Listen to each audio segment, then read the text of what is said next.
Hey everyone, today we're taking a look at Innocence Proves Nothing, written by Sandy Mitchell. Now Sandy Mitchell has been a full-time writer since the 1980s. The large bulk of his work has been on the Cephas Kane series, but he's written a lot of short stories and novellas, such as Fight or Flight, which is part of the Crucible War book, The Beguiling, which is part of the What Price Victory book, it's kind of a weird title, and Sector 13, which is part of Bringers of Death. And the large bulk of his work seems to be tied to the series with Kane in it. In fact, the large majority of his work, if not all of it, is based around the Inquisition. And this book is the second book in the Dark Heresy series. And the Dark Heresy series is actually linked to the Dark Heresy role-playing game. And I believe this is the first novel that's a direct tie-in to that role-playing game. And if you haven't been able to tell just yet, Sandy Mitchell tends to stick with his comfort zone by continuing to write stories about the Inquisition, and characters linked to that. Now, I already mentioned that this is the second book in the series. Normally, I like to start off with the first book in the series. Even if you're not required to read all the books in the series, I like to start in the first one. But there are times where pick-ups are pretty slim and half-price books, and I take what I can get. And this is the kind of book that's a direct sequel off the first one. Now, with that being said, does that hurt my enjoyment of this book without reading the first one? Well, let's talk about that. This book really feels like it's the second book in a trilogy, although there is no third book. And from what I know, there's not a third book coming up.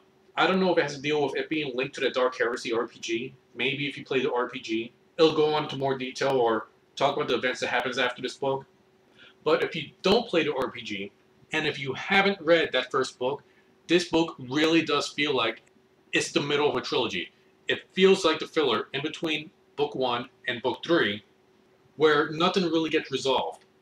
But that doesn't necessarily make it a bad book. Now, we have several plot lines going through this book, but the main overall plot is the Inquisition is trying to investigate this group of heretics that are causing trouble. So let me try to explain this better by splitting up all the teams. Now, we got Team 1, the main team, which is led by Horst, the leader/ranger of the party, Kira, the redemptionist assassin, aka the rogue, Drake, the former guardsman who gets recruited by this party, aka the warrior, and Vex, the tech priest, who is whatever the equivalent of tech priest would be in a D&D kind of game.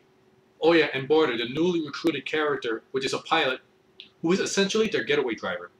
And Team 1 is working for the Grand Inquisitor, Finarbi. I think that's how you say it. It's a weird word. And the one thing we run into immediately upon starting this book with Team 1 is something I was not expecting. An awkward love interest story. Now, if you know anything about the Warhammer 40k universe, the only emotion that exists is rage and the thirst of destroying your enemies. And sometimes you get some Space Marines hugging it out because they're bros. But in this book, what we have is the assassin, the redemptionist assassin Kira, who is somewhat of a sheltered kind of character, although she's a mean killing machine, who has no idea what it means to feel any type of emotion, is actually having feelings for their leader, Horst. And Horst, you could tell, has feelings for her, but he's the professional leader, and he doesn't try to act upon it. In fact, I'm not even sure if either character knows what's going on with their own feelings, but everybody else sees it. And I'll admit, I thought it was kind of funny how everybody's just waiting for these two characters to just finally do it and get it over with. And how Kira, with the first time in her life, she's actually starting to act a little bit girly, but she has no idea why. She doesn't even have the concept of what love is. And the interaction we have with these characters, trying to feel out what's going on between them, I thought, surprisingly, was very refreshing. When you've read at least half of the amount of Warhammer books I have, this is a very unexpected and pleasant change of pace. And they handle it very tongue-in-cheek. But anyway, enough about that entire lovey-dovey stuff. This team has acquired a Xeno artifact, assumingly from the first book, and they're trying to figure out what its purpose is while they're transporting it from location A to location B. And they take up a very good chunk of the book with what just really feels like a filler mission in which the artifact ends up getting stolen and they're trying to retrieve it. And it takes up a very good chunk of the book that doesn't really lead to anything. No, wait, that's right. It does mention one very small thing that essentially what they thought what they were getting into is actually a much bigger conspiracy, but they didn't really need to drag it out for so long. But that's enough about Team 1. Let's go to Team 2. Now, Team 2 is composed of 2 members, which I think were from Team 1, but got split up in book number 1 and are in a different part of the universe. And it's led by Elra, who's the psyker of the group, aka the psionic mage, or however you want to say it, and Drake's fellow guardsman, Krylock.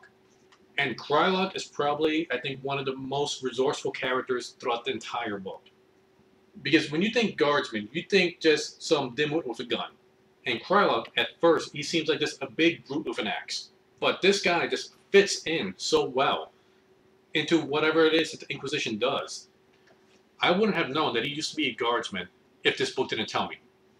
This guy does better spy work than actual spies in the book. And without reading the first book, I'm just going to have to assume that this just comes natural to him and that it just didn't come out of nowhere. That there was some sort of personal transformation he went through from book 1 through book 2 that kind of explains why he's just so good and natural at being a spy. But again, I guess that's another weakness I have for not reading the first book. But anyway, the main mission Team 2 is on is try to infiltrate one of the heretic organizations. Mainly, they're tracking down rogue psychers that are trying to escape the Inquisition. And honestly, I kind of wish that they spent a little bit more time on this story than they did with Team 1. I know that Team 1 is the main story that they're trying to stick with, but there was just so much filler that they were working through. I felt that they could have taken away a little bit from that and put it more on expanding Team 2 a bit. In fact, Team 2 probably makes the most progress.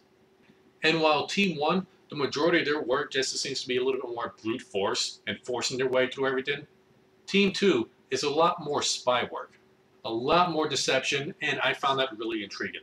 I haven't read many books on the Inquisition. Well, there was that one book. It's just the main character.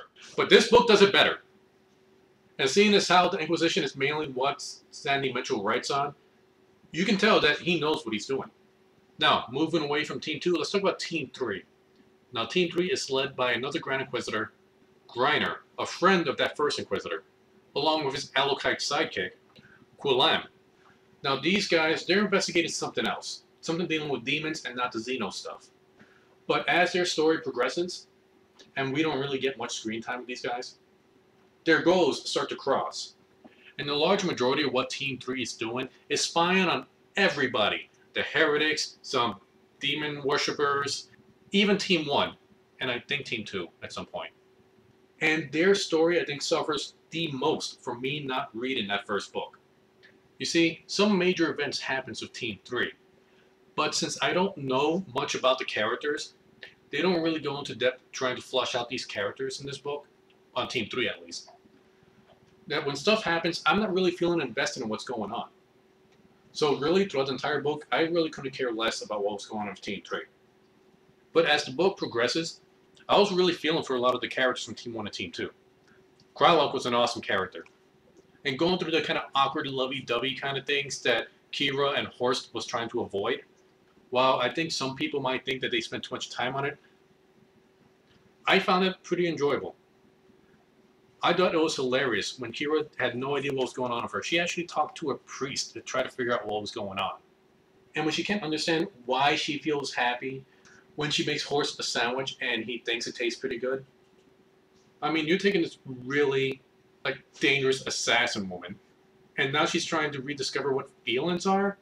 I mean, that takes a pair, putting that in a Warhammer 40k book. But he made it work. But I think the biggest problem I had with this book, aside from not reading the first book, is that it ends on a cliffhanger. And I know there's not a third book. As of this recording, there is no third book that I know of. And I haven't heard anything about a third book being written. And I don't play the Dark Heresy RPG. Although I might like to at some point. So I don't know what's going on with that. I don't know if the story continues in the Dark Heresy RPG. Do I have to play and get those rulebooks to figure out what's going on? Or was the series nixed? But with that being said, I want to recommend this book.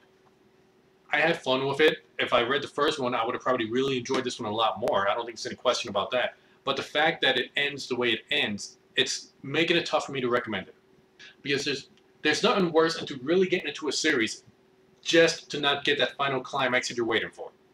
But if you're new to Warhammer and if you want to learn a little bit more about the Inquisition and how they kind of work, I guess this book series is a pretty good pickup.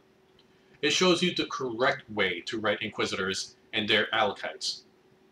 And if you think you can handle the tease of not having a third book, I'd say give it a shot. But anyway, that's my opinion. Take it for what it's worth.